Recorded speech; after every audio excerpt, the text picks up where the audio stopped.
His father left this house and crossed the ocean. The son returned with the Nobel Prize. This is the story of 10 days in which one of the greatest physicists of our age found his other homeland. The homecoming. POVRATAK. Nobel laureate John Martinis in Croatia, July 2026. A book by Siniša Grgić. This book was born of gratitude. For 10 days in July 2026, the author had the honor of accompanying Professor John Martinis, Nobel laureate in physics, on his first visit to Croatia after half a century, the country his parents and grandparents left to cross the ocean. The author witnessed a homecoming that changed him and them from one day to the next. From lecture halls in Zagreb through Tesla's Smiljan and the waterfalls of the Krka, to tears in Komiža and fireworks over Dubrovnik. These pages are not an official report. They are the album of one journey. If this book preserves even a fraction of the warmth of those 10 days, it has served its purpose. The 10th of December. Stockholm, the 10th of December 2025, the anniversary of Alfred Nobel's death. On that day, every year since 1901, the highest honor science knows is conferred in the Stockholm Concert Hall. The ceremony is identical to the minute with that of a century ago. Fanfares, white ties, the king's hand, the medal bearing Nobel's likeness. Seated at the stage are those who have moved the boundaries of human knowledge.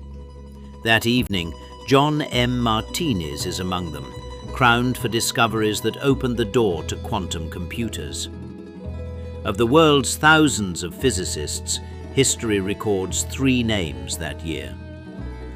One of them is a Croatian name. The Invitation. 2 days later, at the Swedish History Museum in Stockholm, a grand reception hosted by the Croatian Embassy, with the Speaker of the Swedish Parliament and ambassadors from some 70 countries, among them the Apostolic Nuncio, Archbishop Julio Murat, born in Turkey and only recently admitted to Croatian citizenship by descent. Then the gift-giving at the lunch that followed.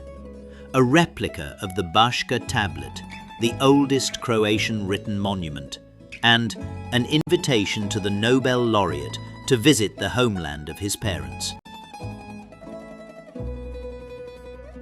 A bridge across the ocean. To understand the return, one must understand the departure. San Pedro, the port of Los Angeles, has for more than a century been the largest Komiža town outside Komiža. It was there that Martin J. Bogdanovich arrived in 1908 and built the greatest fish processing industry on the American West Coast, from which the famous Starkist would grow. The Martinis family arrived there too. The gateway to the town is guarded by a bridge named after Vincent Thomas, the son of Croatian immigrants and a long-serving California assemblyman. A bridge, the perfect symbol of this story. Dalmatia on the Pacific. More descendants of Komiža live in San Pedro today than Komiža has inhabitants. The heart of the community beats in 2 homes, the Dalmatian American Club and the Croatian American Club, whose halls host christenings and weddings, and where young generations learn the Croatian language and customs. The author of this book came to know that community at first hand, serving as Consul General of the Republic of Croatia in Los Angeles. Among those present at the Statehood Day celebration of 2016, unaware of what the future held, were the relatives of a future Nobel laureate. Berkeley, the experiment that changed the rules. The mid-1980s, Berkeley. Doctoral student John Martinis, with his mentors John Clark and Michel Devereux, performs experiments that few at the time believed possible. They prove that the quantum world, tunneling, and the quantization of energy also occurs in an electrical circuit large enough to hold in your hand. Quantum mechanics ceased to be reserved for atoms. 40 years later, it was for those experiments from his doctoral thesis that the three scientists were awarded the 2025 Nobel Prize in Physics. Sycamore, 200 seconds. The golden chandelier in the photograph is not a work of art, but a cryostat, inside which, at a temperature colder than outer space, runs the Sycamore quantum processor. Under Martinis' leadership, in 2019, the Google team used it to demonstrate quantum supremacy for the first time in history. A task that would have taken the most powerful classical supercomputer thousands of years, Sycamore solved in 200 seconds. The qubit was born in Martinis' dissertation, the quantum computer in his laboratory. The teacher and the entrepreneur. Between Berkeley and Google lie decades of teaching at the University of California, Santa Barbara, generations of students, and, as Professor Martinis puts it himself, 1,000 failed experiments before each one that succeeds. And then, at an age when many retire, a new beginning. At 65, the professor becomes an entrepreneur, determined to build the first commercially useful quantum computer. Curiosity, he says, knows no retirement.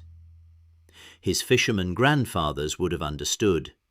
You put out to sea as long as there is sea. 2 Nobel laureates in Zagreb. Zagreb, the first working day of the visit, and immediately a historic scene. At the Artificial Intelligence Conference of the Zagreb School of Economics and Management, on the same stage, 2 brand new Nobel laureates. The physicist John Martinis and the economist Joel Mokyr, honoured for his research into how knowledge drives economic growth. The conference theme could not have been more fitting. What quantum computing and artificial intelligence mean for the future of small, smart countries. The hall was filled to the last seat. The history of the Croats. In the Mestrovich atelier, before the sculpture The History of the Croats, 2 great Croatian-American life stories met. Ivan Mestrovich, the sculptor whose bowmen and spearmen guard the entrance to Chicago's Grant Park, and a physicist whose ancestors crossed the ocean by the same road. In the woman's lap, Mestrovich carved the motif of the Bashka tablet, the oldest Croatian written monument, the very one whose replica Professor Martinis received as a gift in Stockholm in the week of the Nobel Prize. The most famous cast of this sculpture stands before the University of Zagreb, a message that the history of a nation is written by its literacy and its knowledge. From prehistoric qubits. At the Ruda Bošković Institute, Croatia's largest research centre, Professor Martinis delivered a lecture with a telling title, From Prehistoric Qubits to a Useful Quantum Computer. The institute bears the name of an 18th century Jesuit and scientist from Dubrovnik, Martinis' predecessor in a long line of physicists from these lands. The conversation with the researchers confirmed what the guest repeated throughout the journey. Croatian science has world-class talent, and bridges to the world are built precisely through encounters like these. Ask more. At the Faculty of Science in Zagreb, the most demanding audience awaited him. Physicists, students and teachers. The lecture was technical, exactly what one expects from a Nobel Laureate. And then the professor challenged the students to ask as many questions as they could. They took up the challenge. The questions came one after another, and he answered each with equal care. That, he said afterwards, is the finest part of the Nobel Prize.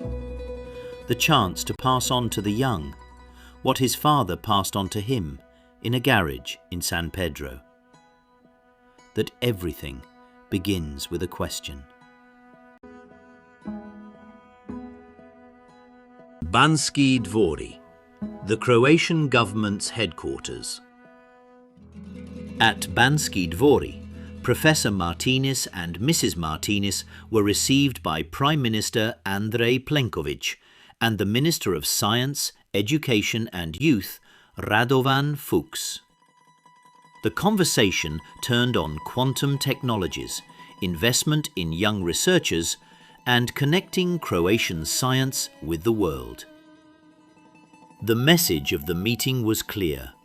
Croatia has the talent, and a Nobel laureate with Croatian roots is the finest bridge to the global scientific elite. Welcome home. At the Ministry of Foreign and European Affairs, he was welcomed with the words of Minister Gordan Grlić Radman, "Welcome home."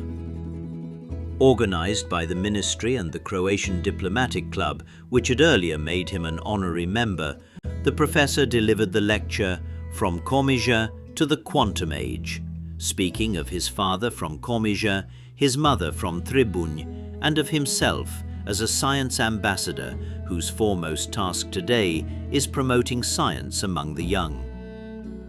Diplomacy and science, that day showed, speak the same language, the language of trust. Older than any of us. At Matica Hrvatska, the oldest Croatian cultural and publishing institution, founded in 1842, the professor was received into honorary membership. And then a record surfaced from Matica's archive that took our breath away. Among its 19th century commissioners on the island of Vis are listed Ivo Nikin and Jozo Nikin Martinis.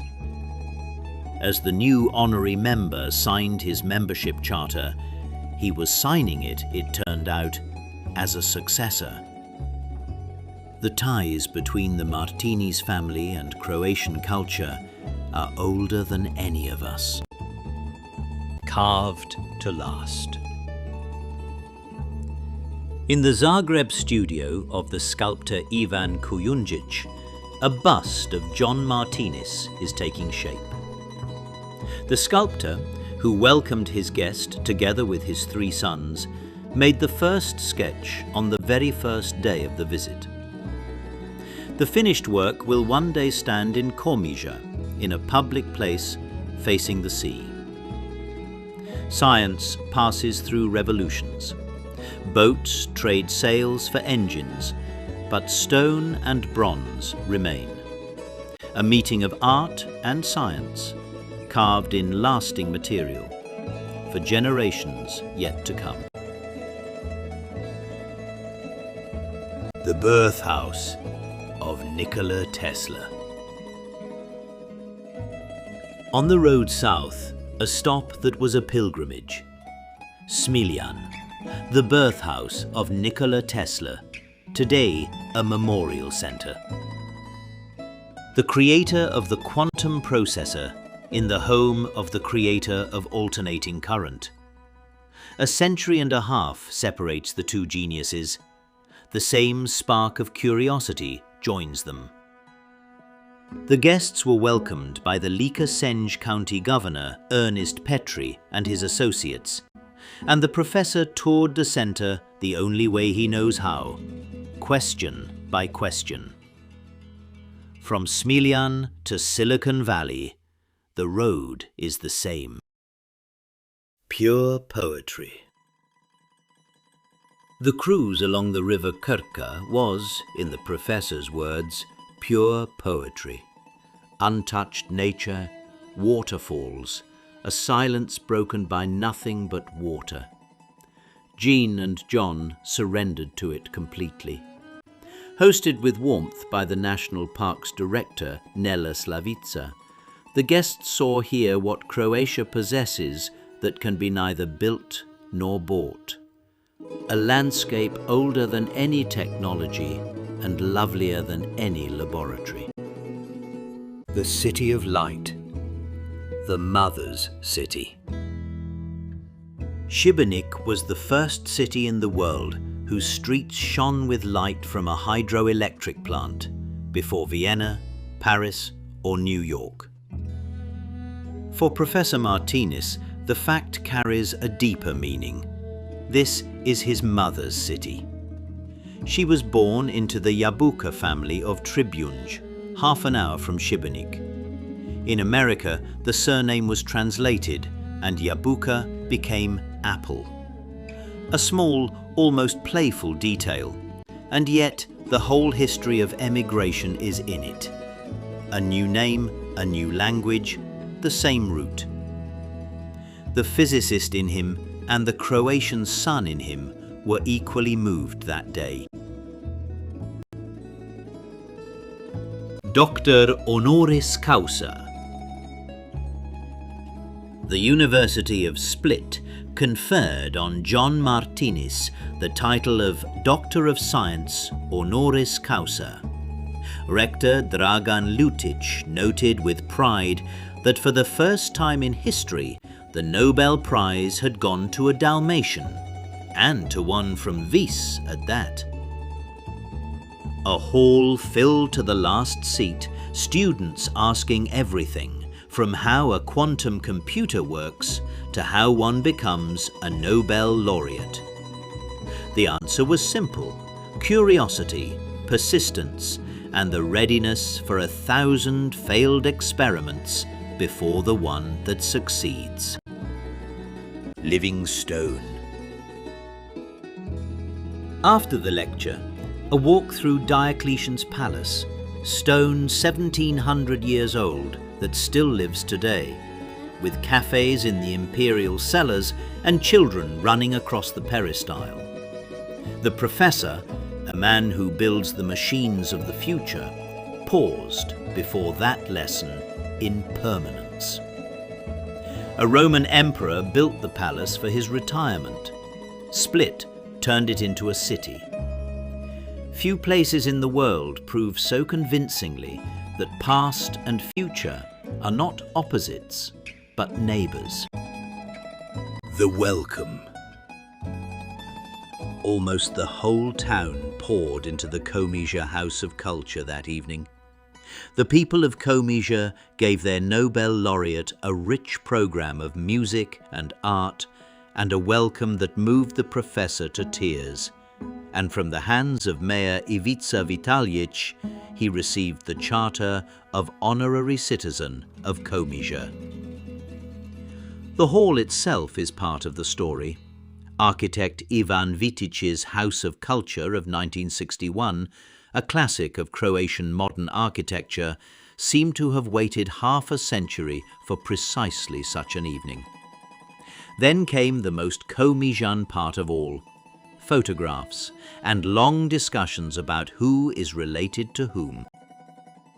The Falkusha. In Komiža harbour, with Professor Joško Bojanic, Professor Martinis sat in a Falkusha, the unique Komiža fishing sailboat. in which generations of local fishermen sailed for centuries to the outer islands on the hardest fishing grounds of the Adriatic.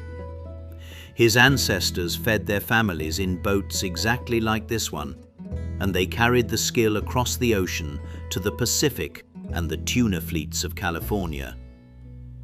"When you touch the wood of a falcusha," he said, "you touch your own history."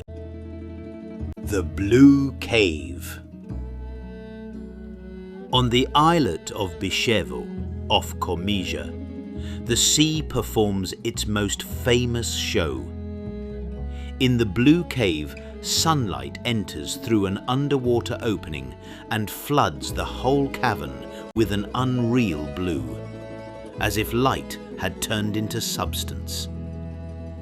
The professor, who has spent his life studying how light and matter behave at the quantum level, watched in silence. "Some experiments," he admitted. "Nature performs better than any laboratory." The same table, the same story. The last evening on the island, a konoba in Komiža, and around the table, guests who had made the journey from California, as they do every summer. The Komiža emigrants of San Pedro, those who faithfully return to the town of their fathers and grandfathers. The circle had closed. A story that began with a departure across the ocean ended at the same table, over the same fish, in the same language. Departure, success, and loyalty to one's roots. That, in a few words, is the history of Komiža. The bridge that joins.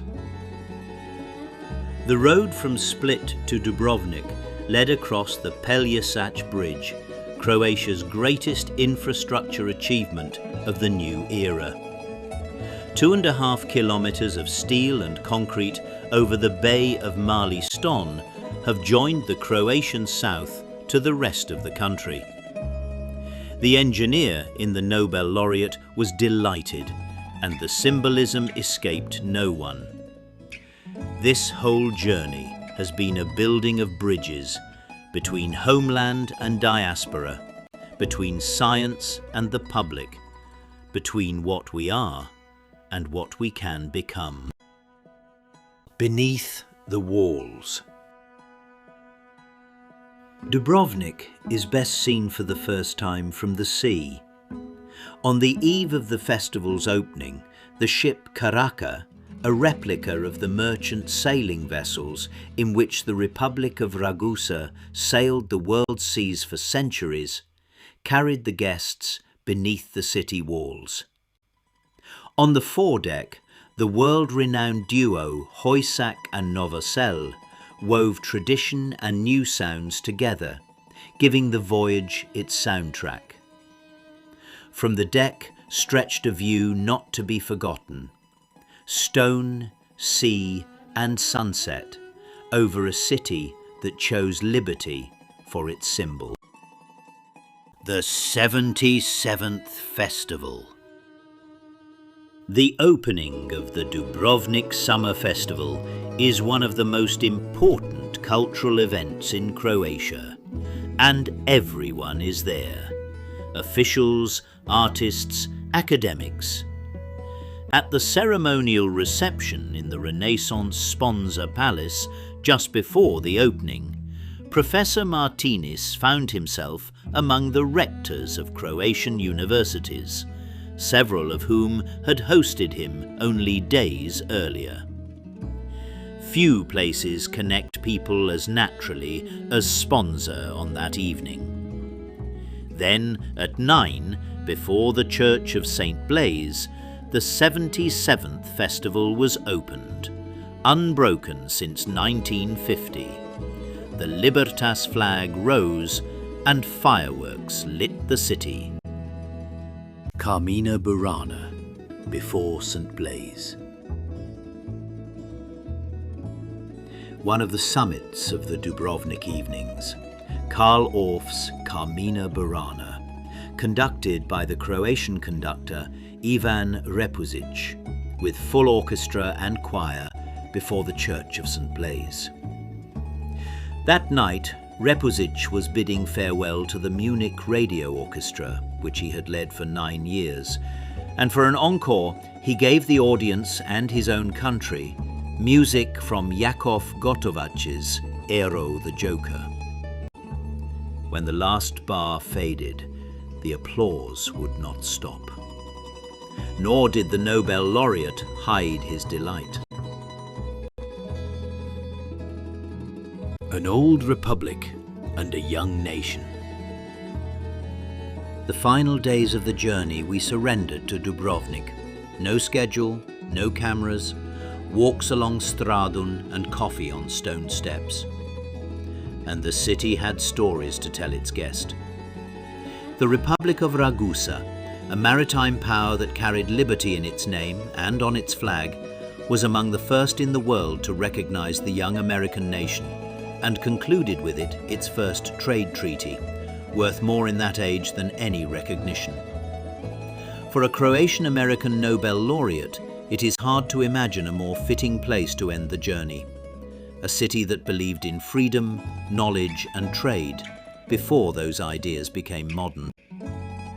Knowledge at the journey's end.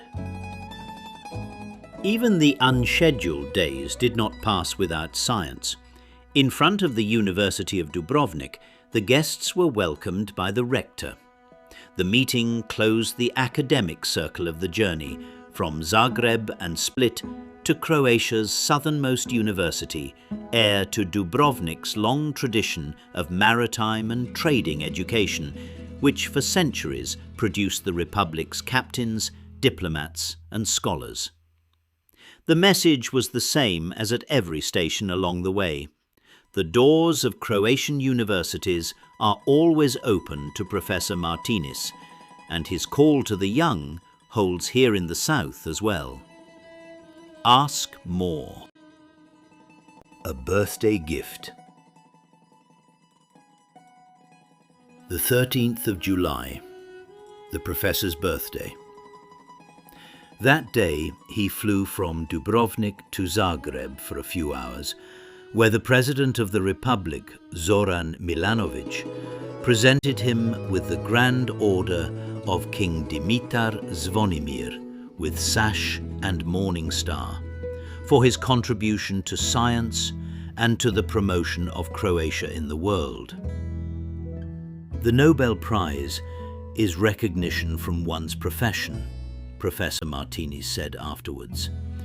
But this was something else. The country of my parents told me that I am one of its own. A birthday greeting beyond imagining, and one a homeland can give only once. The ceremony was also graced by the American ambassador in Zagreb, Nicole McGraw. Until we meet again. Dawn of the last day.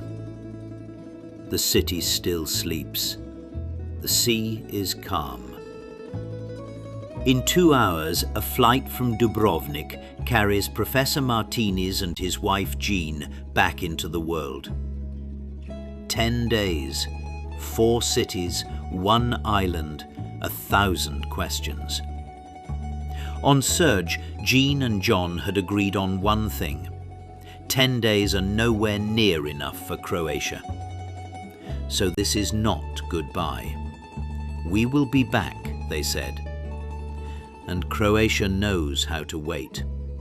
It waited half a century for this return. The message. If one thought should be carried away from these 10 days, let it be the message Professor Martinis repeated from Zagreb to Komiža and Dubrovnik, addressed to parents. Do not ask your children at the end of the day how they spent it. Children just roll their eyes at that. Ask them what questions they asked today and in which fields. You will see them grow more curious and more creative. That is how critical thinking develops, and that is how outstanding scientists are made. Perhaps somewhere in Croatia right now, in a family talking around the table this evening, the next Nobel Laureate is growing up. Our country has everything it takes.